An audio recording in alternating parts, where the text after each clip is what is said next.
last couple of games, and he just somehow needs to magically get his lanes ahead. And specifically, he's got to get Dice ahead. We've got to get the flawless Dice connection online.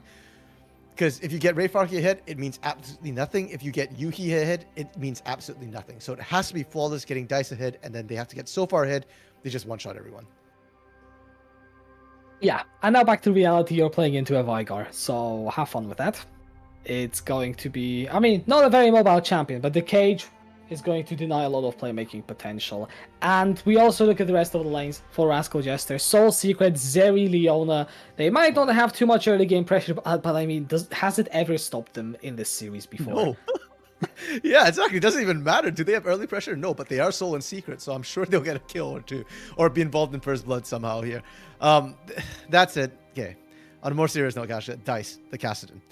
This pick really has to be the magic pick for them, because everybody else is going to get stopped and stifled by this Event Horizon from Recap, from that Vigar pick, which they left up and open in favor of an Ari. Dice is the only one who can reliably get in and out of that cage and find kills. So there is still an opportunity to focus this mid lane down and to punish this Vigar earlier on. And once you hit level 6 as well, Hachamicha can't actually gank Dice either. This Kassadin is going to be able to dodge out all the ganks. So Burning Core have to play towards their mid lane, which is something that we like to see happen, but has not been the case. Flawless has more often played towards Rayfarki. And for Rascal Jesters here, they just need to not screw up too hard. They will outscale with the Vigar and the Zeri as well. And they actually have winning matchups for the most part. Like we said, Leona manhandles Nautilus. And in that top side, Aatrox is a common counter pick to that Gragas here, can really punish. So I think for the first time, or well, I was going to say first time, but I guess the Malphite was a hard counter to the Chase as well. I think I know if he wins this lane, top side, and if both side lanes start winning for Rascal Jesters, Burning Core are really going to struggle on this one. Yeah, but it's backs against the wall. You lose here, your playoffs run is over. And I mean, we highlighted multiple times, this is the furthest Burning Core have made it. But now Rascal Jester proving to be a very strong opponent indeed. And let's see what Burning Core can do here.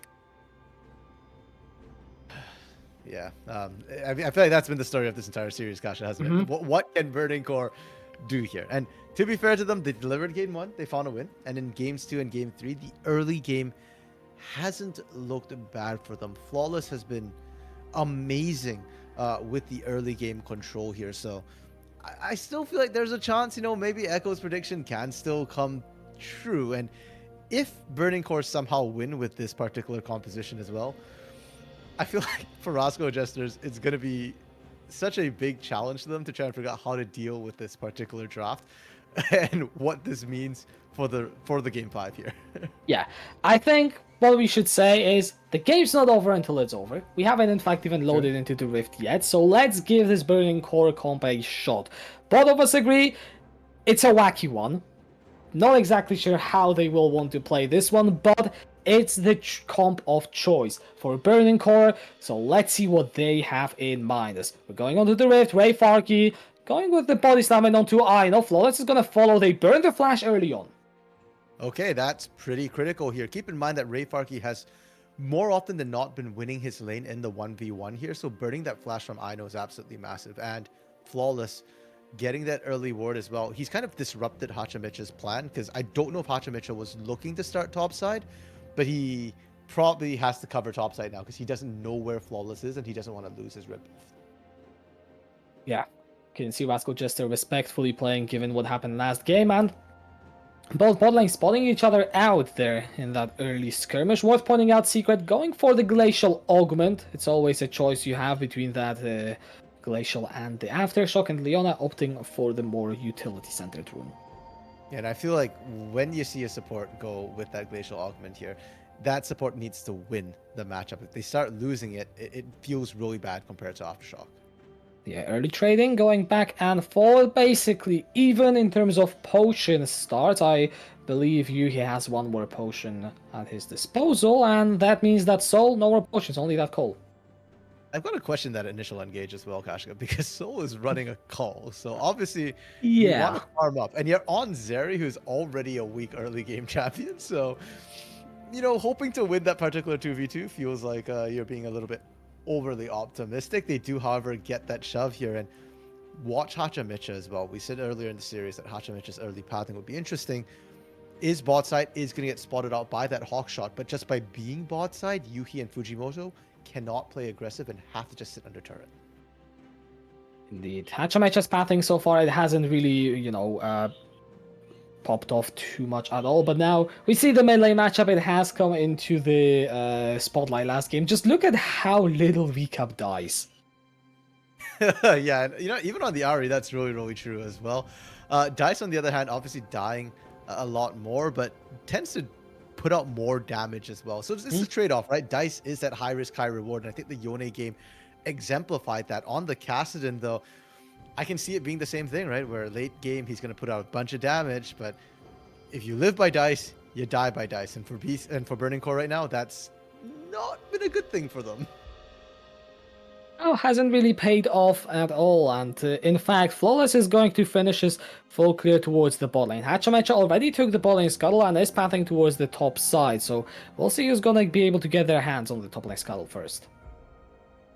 And actually, it'll be interesting to see the fight as well, because Flawless is currently, I believe, a level up from Hachamicha here, and Hachamicha is just going straight for Scuttle. Well, you're probably not going to win that duel, and if Flawless can force you back as well, it does gain prio for both top and mid as well as the Scuttle here. Yeah, Hachamicha going to the Krugs, trading the Scuttles, handshaking. Both junglers still yet to make their first gank. Top lane is in a middling position. I mean, I feel like there is avenues for both junglers, but now with Aino being forced towards the tower, Flawless might find it difficult to look for a play. Well, they're trying to bait in Hachamicha as well, because the Hawk shot, great Hawk shot from Yuhi, by the way. He's a really good utility AD carry. Did spot out the Krugs being taken, so they know Hachamicha's up there. Yeah, okay, we are gonna see a 2 versus 2. The flag and drag did miss, and Aino is getting so low. First blood picked up by Flawless. Kashka, that feels like it's back to my favorite phrase here in the LJL, information inequality there. The fact that they knew Hachamicha was there is why they can wait. They can bait it all out, and then they can win that trade. And if Hachamicha did not immediately leave and try to actually trade alongside Aino there, that could very easily have been a 2-0 exchange. But as it stands, once again, Flawless just seeming to be the better jungler in the early game. Yeah, however, Secret taking definitely a bad trade here, will be forced to flash away, and Soul can't quite match the damage. Fujimoto and Yuhi getting the shove in the bot lane and winning out on the trades. And once again, Secret's engaging these. It's not like Fujimoto is landing hooks. It's Secret landing the Zenith Blade and forcing them to fight. Why are you doing that with a call here? Rascal Jester, there's asserting dominance, and then there's playing very risky. I feel like this one's more risky than you are exerting dominance at this point. Nothing really to find in terms of a lead now. We saw another Hawk shot come out, and Burning Core know that Hachamicha currently is not around the bot lane. Now they don't know that he's pathing there, and Flawless is looping around for what could prove to be a very dangerous gank. Yeah, I don't like this one. Heal is still up for Soul here, and Hachamicha is coming down. Flawless will get spotted. Yeah, it does initiate the fight, flag and drag away. Hachamicha taken down to 200 health, and okay, this goes fine for Burning Core. What's the play here? I don't suppose they want to dive this turret, not with the minion wave getting this low, and this is very reminiscent of the game 2 on the Nidalee going in yet again. Hachamicha forced to flag and drag away, and Secret and Soul, they're left under the turret. The mid lane recap is moving down slowly, but Fujimoto is going to initiate the dive right now. Soul taken down by Flawless, and Secret is going to be left alone. Dice teleported to the tower. Bit of a miscommunication there, I think. Because Dice is 6. They wanted to get the kills on the cast, and we said before that's the big win con. But that backfired, and now Recap is going to get a free lane, free push here. And Dice is going to get absolutely nothing. But Flawless, once again, the early jungle gap here. And Kashka, you're saying that surely they can't be looking for the dive. Yes, they will. Flawless, at this point, will take every single dive in the bot side. Because I feel like he recognizes that, hey, I've got a small window to try and get my team ahead, and we need to accelerate this before Rascal Jesters come online as a team. So I love that he's doing that. It worked out once. I want to see more of this from Flawless. Maybe not just bot. Maybe look top, maybe look mid. Yeah, level 6 should be hit fairly soon, I believe. Having that serrated Dirk, bit of extra early game damages, gonna do wonders for the Lee Sin pick. Now, as you said, let's see where the setup is going to be coming from. Recap staying very safe in the mid lane. I don't suppose that is going to be a target anytime soon, but I know has a push going into the top lane. Yeah, Aatrox is a little bit risky, especially when his ult is up here. And it relies on Wraithbarky to kind of chip him down, but definitely doable. And especially if they can bait Hachamicha back up to that top side again, they might look for that 2-4-0. It's almost 8 minutes as well, so I wouldn't be surprised if we start seeing the bot laners, especially the supports, roam up towards that Herald side. Yeah, we've actually seen that happen, I believe, most games of this series. Right now, all of them staying in place. And Dai's going for a trade on to Recap. He's got the blue buff. He can play aggressively. Yeah, and Recap can't. Remember we said that this is the one lane where Burning Core actually looked like they've got the potential to win that lane here, especially when Dice hits 6. And you can see that for Recap as well. If you don't land that Q, you're going to start losing all those trades against Kassadin. His skills are much easier to land here. And that, to me, kind of feels like it's too late for Rascal Jester to try and salvage this lane too. The Cataclysm can't lock down Dice. And so, for now, Recap just needs to hold and farm mid. Flawless, does he know? Okay, he doesn't. Nope, he's not going to go for it. I think just escorting Dice, maybe looking to see if Recap is going to walk by unescorted in the mid lane. You've got a level 6, the Dragon's Rage is available. I think there is a potential for a quick combo to bring him down. Especially that no stopwatch is sitting on this Veigar. Yeah, but Veigar wave clears really, really quickly here. So I feel like Dice needs to shove a little bit harder, a little bit faster. And then they need to pull the trigger immediately. If not, Flawless is just wasting time here. He's stepping up a little bit further. Yeah, he goes, flash kick. Recap is brought away. Dice takes the kill. That was no, the turret shot. Oh, it's a 1-for-1, and it just goes wrong for Burning Core. Yeah, and don't forget, Flawless wasted all that time, and now in the Death Chamber, that's more time wasted. Recap didn't even burn ultimate. That was just perfect Event Horizon to just barely catch Flawless at the edge of it. And so Recap will still have that in lane if Flawless looks for another dive, or if Dice tries to punish here under turret. Well, you're in for a nasty surprise. Yeah, and that means Recap can stay a bit more relevant. We look at the other lanes, they're even, basically, in terms of CS, in terms of everything. Now the arrow is going to be coming through. It's just annoying. It's not setting up for anyone. Well, it is going to delay the back timings, and if Yes. Burning Core want to take advantage of this, they can actually go for for Dragon, pardon me, and so Never mind, it is Zeri. I forgot. But that's important. That's even bigger, because we already said that if Soul gets delayed on the back, Dragon is a viable option. Now it's not just a viable option, it's completely free. Soul couldn't actually get the back off here, and that's why we're seeing Hachamicha just kind of go, okay, forget this. I'm starting up Herald ASAP here because we've already lost the Dragon. Yeah, and I guess it is still a trade at the end of the day, but Burning Core, 1,500 gold lead. Off to a good start. Flawless is going to be sitting around this bot lane, and Soul and Secret are kind of sitting ducks right now. No flash for the Zeri. It's a big wave stacked in, and you can see they want to have nothing to do with defending the start. Solo plates going over to Yuki. But I'm glad they're being respectful here for Soul and Secret. Remember back to, was it last game? Or no, game 2 with the Nidalee, they stuck around the turret, they shouldn't have. This game as well, they stuck around the turret, they shouldn't have. And they got punished by Flawless. So this time they're recognizing, hey, even if Hachamicha is here, just back off this wave. We'll lose this wave for now. Yes, it gets crashed, but it's okay. Soul was up in CS, so is still fairly even with Yuhi. And Yuhi has gone for a rather strange build with that tier. Looks like he's trying to get that Mirror Mana early, which will actually set him behind the Zeri for the first big team fight here. Going full utility, it seems, on the Ashe, relying on the arrows instead of the auto-attack DPS, or, well, at least for a while here. And Flores is going to find Hachamicha, does follow through the resonating strike. Hachamicha flashes away. Recap going in with the Predator. That is the bait change, and Recap takes the kill thanks to the ult. Flawless really going to regret not burning that ult the first gank there, and Hachamicha needs to stop face checking bushes. You're a Jarvan. Throw your flag, your standard, into those bushes right now, because you're seeing how close he is to dying from Flawless. And sure, they managed to turn it this time, but next time, if Recap doesn't have that ult, if he's not in the area here, it's not going to go as well. And keep in mind, Dice can also rotate really quickly. Yeah, recap rotating. I think that's what we need to really put the focus on because it's the second kill being picked up by this Vigar now. And it is the lane that you have highlighted that we said we need to see Burning Core play around. That being said, some good news. Flawless gets the Mythic. Okay, Prowler's Claw for Flawless.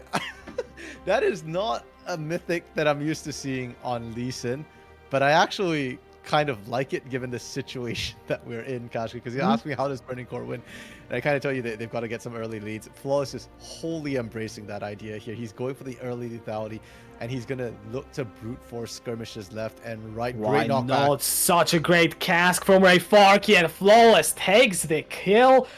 I mean, all the credit here for Rayfarki because that setup was just clean.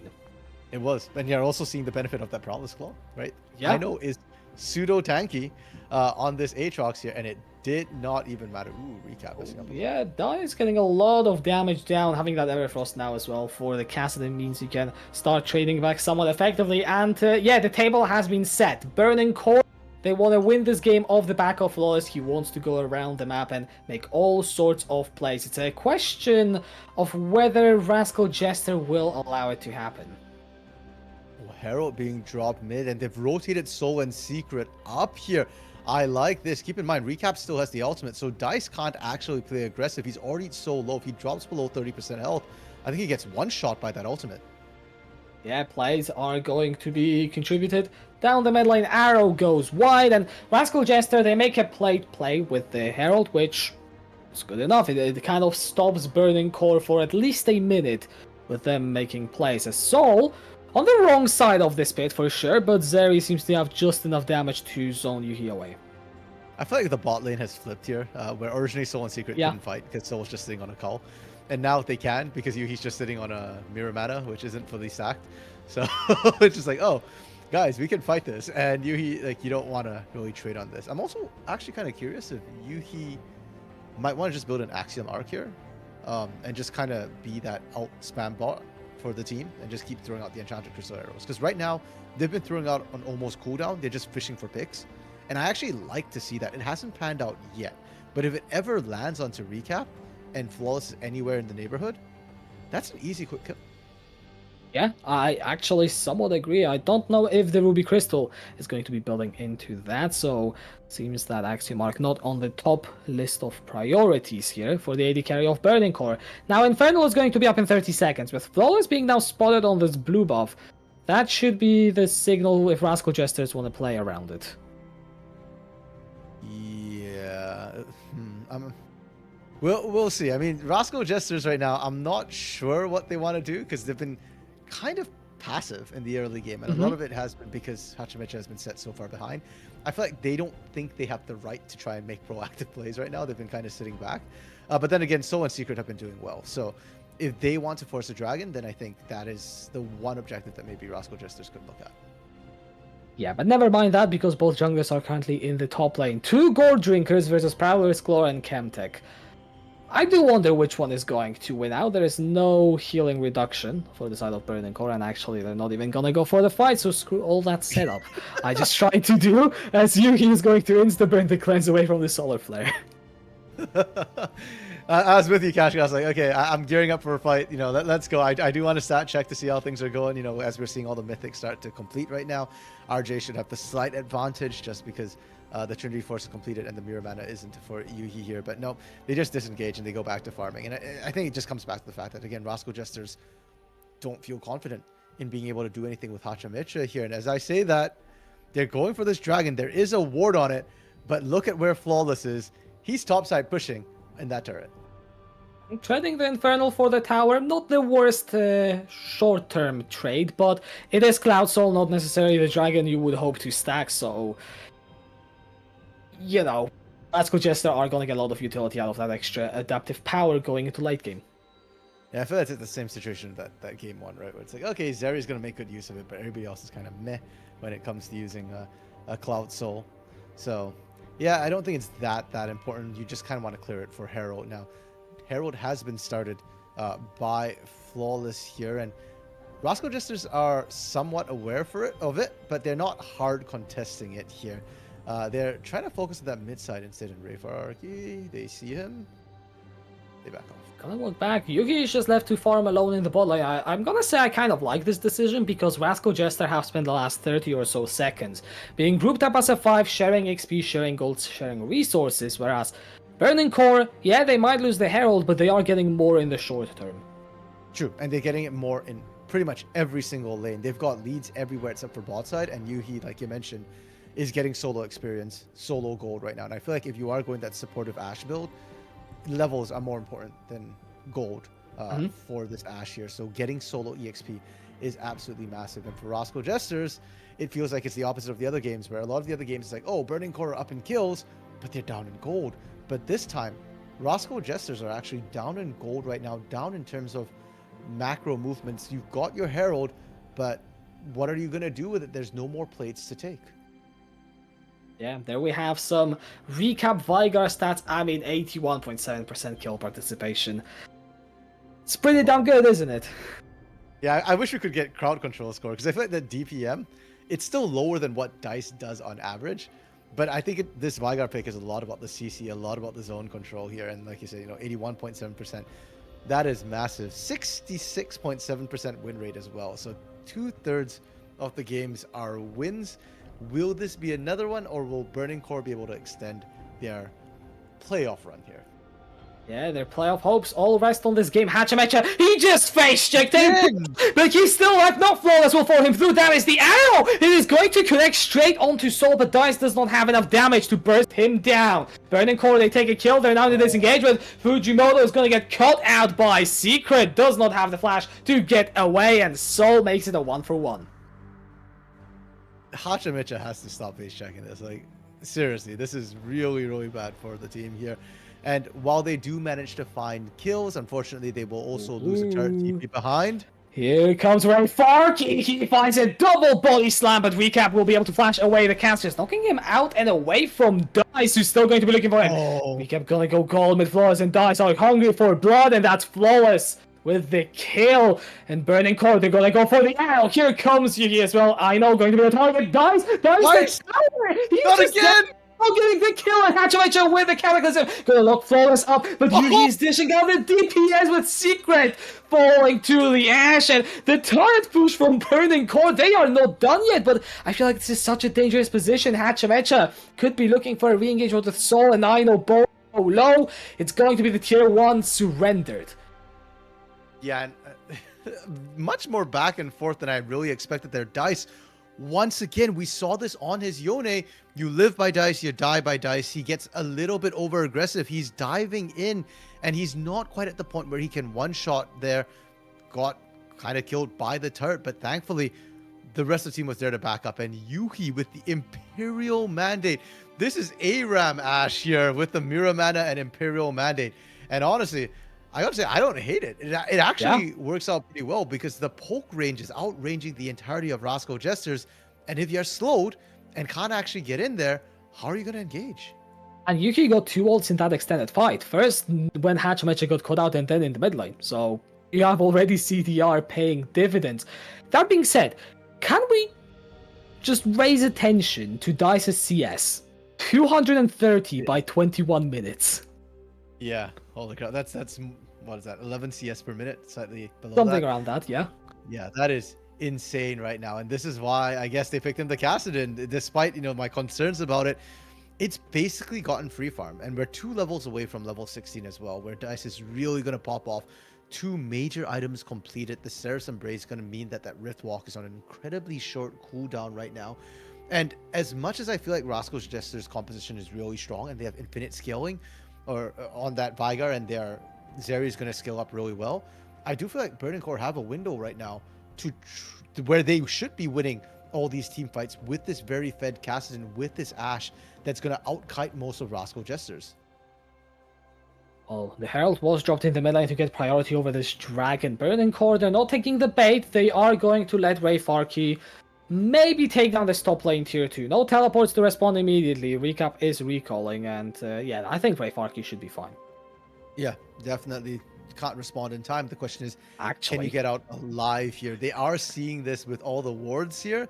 So if he just keeps running, Oh, he didn't get the turret. That is also a Oh bit too no. late for the disengage here. Rayfark, he has Oh overextended no. his welcome. Down comes the solar flare. He's buying a lot of time. The rest of Burning Core are on their way, but he doesn't have the flash to get out, and he's got a body slam over the wall. There's a Zenith Blade Soul, still takes the kill.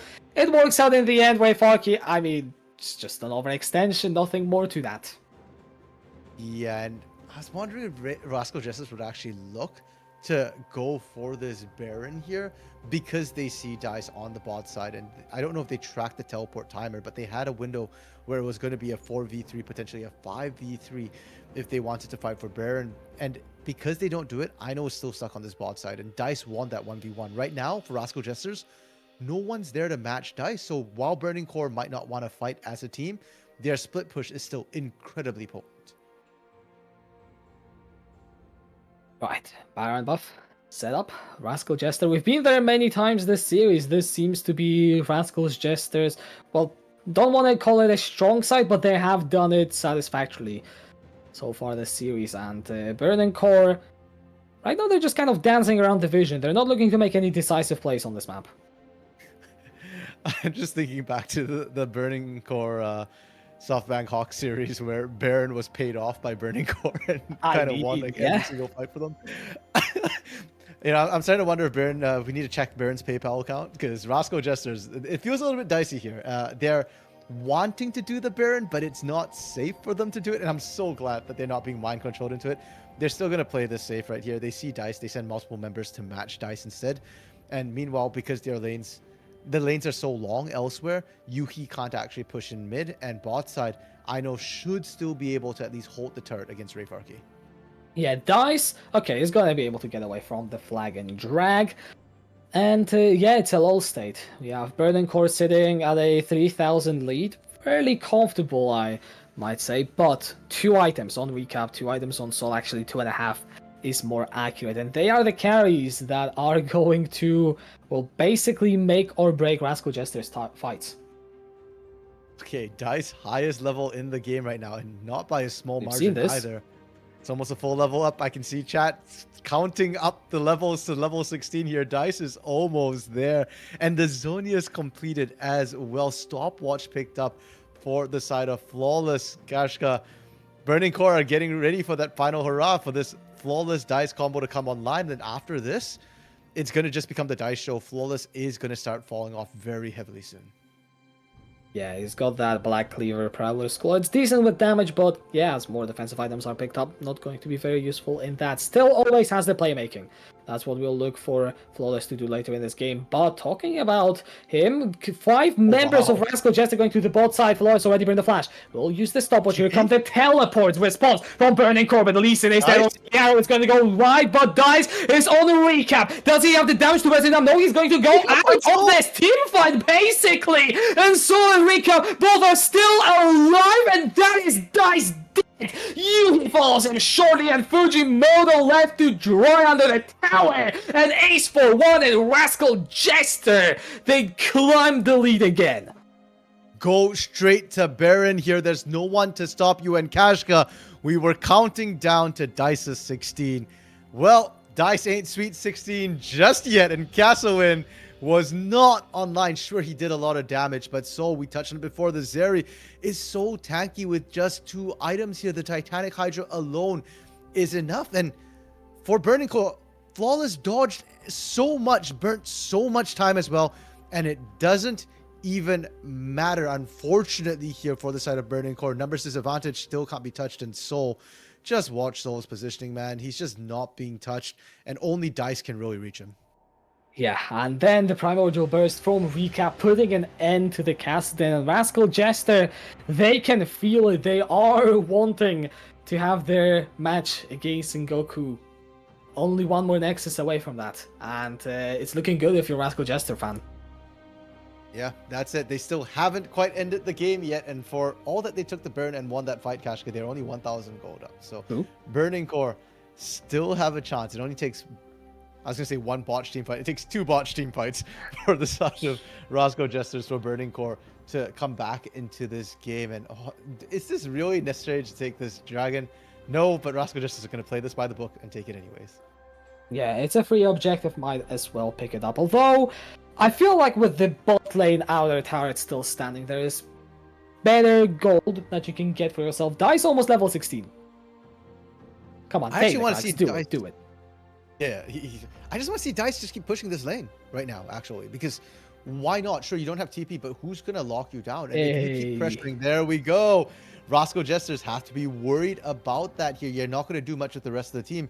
Oh, Dice backed off, but he is 16.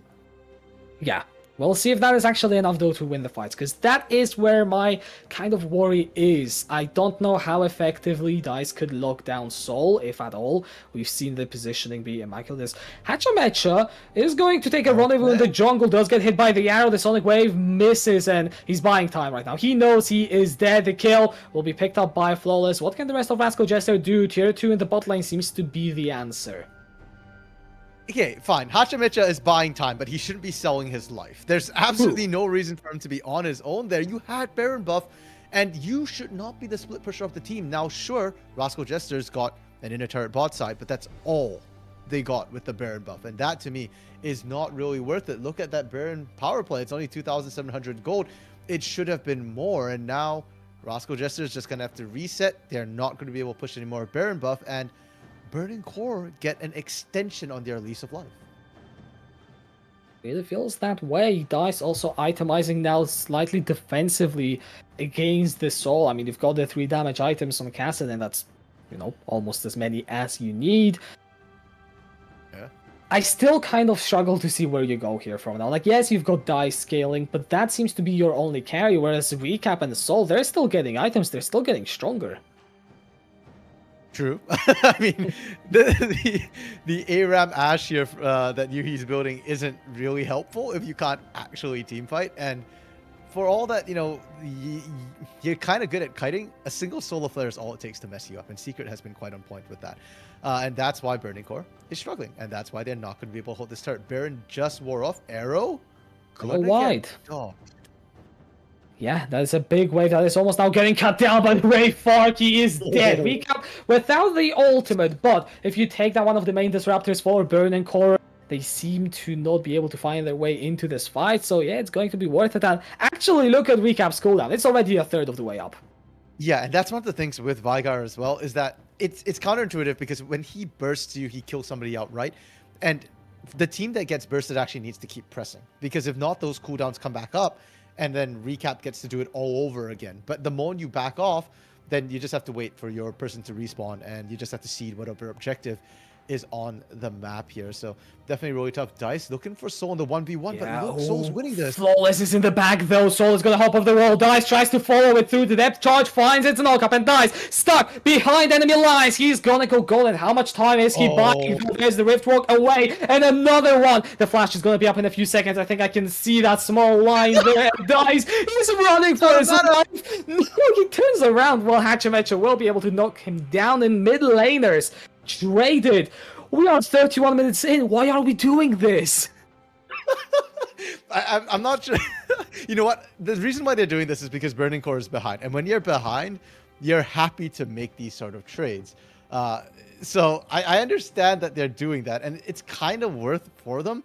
But we're starting to see the problem for Burning Core here. Like you mentioned, besides Dice, what else you got? And while Dice pulled everybody else away, Dice actually ran out of mana. So congratulations, you failed to kill the Zeri, and you're now out of mana. You're dead. You can't do anything as a Kassadin. Whereas Rascal Jester, sure, they lose Recap, which is pretty big when Recap can burst people down, and it's a big zone control catch, pick potential player here. But Soul can still carry the rest of the fight. So Rascal Jester's insurance policy, that AD carry is just better. And now Burning Core, it feels like that window has closed right now. Not only do you have to kill Soul, you have to kill Recap, and it feels like it's all on Dice's shoulders. Soul and Baron buff coming up. It is a Cloud Soul, not necessarily the most impactful, though. Soul on that Zeri. It's so annoying to say. Anyway, Soul on that Zeri will very much enjoy the Cloud Soul kind of around those fights. And yeah, Burning Core, you can see they're desperate. They're looking for a play, but Rascal Jester are not giving an inch to them. No, and keep in mind, Baron's coming up in 20 seconds as well, too. So yeah, you might just see a trade one for the other here. And either way, Rascal Jester wins no matter which objective they get. The arrow was used, it just tags onto secret, nothing too big. Dice teleports into the fight. He is with the rest of the team, and the poke wars have commenced. Burning Core winning those for now. We have highlighted that is a good thing about this Ash build, is you can keep your enemies at bay. But what's the call here, Burning Core? Do you start the dragon? Do you go for the fight? And what do Rascal Jesters do as well? Rascal Jesters actually can't sit here. They have to look for a fight. Yeah, Dice is gonna go into recap. Gonna go Golem as well. Flawless. Dice in the backside of keep your eyes onto Dice. And Soul is going to get knocked up. Dice still staying alive in the backside. Yuki is going to take the recap, and Soul he's trying to shut down. Dice is able to find the biggest kill for Burning Core in the series so far. And Idol's dead. Clean ace for Burning Core. They stay alive in the series. They didn't, Kashka! We said that the win condition was somehow they had to kill both Recap and Soul. And I want to see how they killed Recap. Of course we get a pause. Rascal Jester is probably confused what happened themselves there. But Recap was killed by Yuhi while Dice was diving Soul. And somehow they find both the critical kills here. With these death timers, I don't think Burning Core can end. But they sure as hell can break the they can fall back on the Baron Kashka, and they're showing that the game ain't over yet. Burning Core still has fire in them. Oh boy, if they can close this one out, what a series it would make. But they are making Rascal Jester sweat. At the very least, right now, we can say, even if Rascal Jester win this game, even if they take the 3-1, they had to work for it. And, well, Burning Core, they are proving a lot of people wrong today. Yeah, and this is the nice thing about Burning Core, and a lot of the LJL teams in the middle of the pack is that they never say die. They might tilt, but they're going to try their darndest to make sure that they go out swing in here, and they certainly are doing that. We are right back into a replay here, and I'm just trying to track where on earth is Recap? He's just stuck there. I don't know.